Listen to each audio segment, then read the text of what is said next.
Puis je vis dans l'univers un autre signe grand et admirable. Donc pour lui, c'était admirable. Admirable.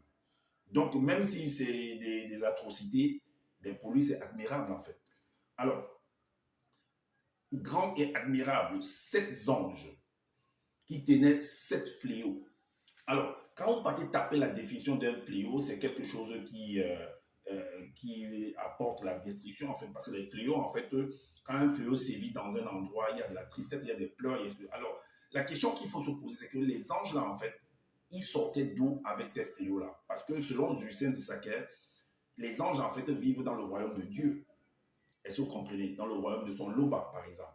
Alors, la question que je me pose, en fait, c'est que dans son royaume-là, donc, les fléaux qui sont nous, quand on a la compréhension qu'on a des fléaux, en fait, c'est quelque chose qui est mal.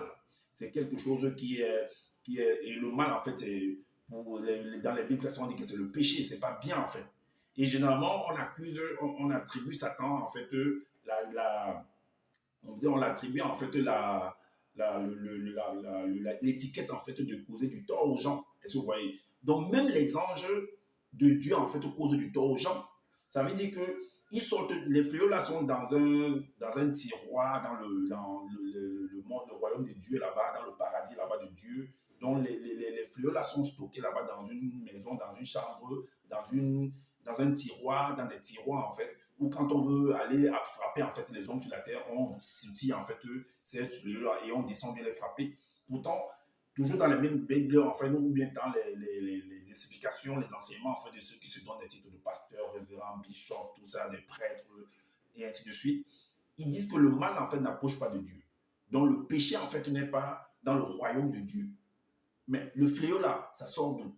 Mais quand Satan, qu'on accuse partout que c'est lui qui cause ceci, c'est lui qui fait ceci, quand lui, il voit ça, vous imaginez un peu la pensée, vous imaginez un peu Satan assis, je ne sais pas où il est, et il observe que les anges sont en train de venir avec des fléaux, sont prêts à pouvoir déverser leurs fléaux sur les hommes. Qu'est-ce que Satan lui dit? Mais il se moque des hommes, il se moque en fait de Dieu, il se moque également de ces gens-là, parce que ces gens l'accusent lui, et les hommes également l'accusent. D'autres disent, je te chasse Satan. Mais pourquoi quand les anges là, par exemple, ont des fléaux, des 7 fléaux en main, pourquoi vous ne dites pas, quand vous faites vos prières dans vos églises, dans vos trucs, vous ne dites pas aussi que je te chasse?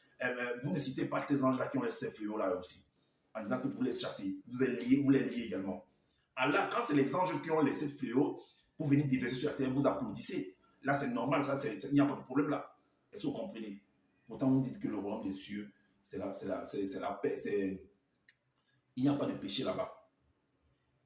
Que le mal n'approche pas là-bas. Ils sortent tout avec ces fléaux. Mais on lit quand même.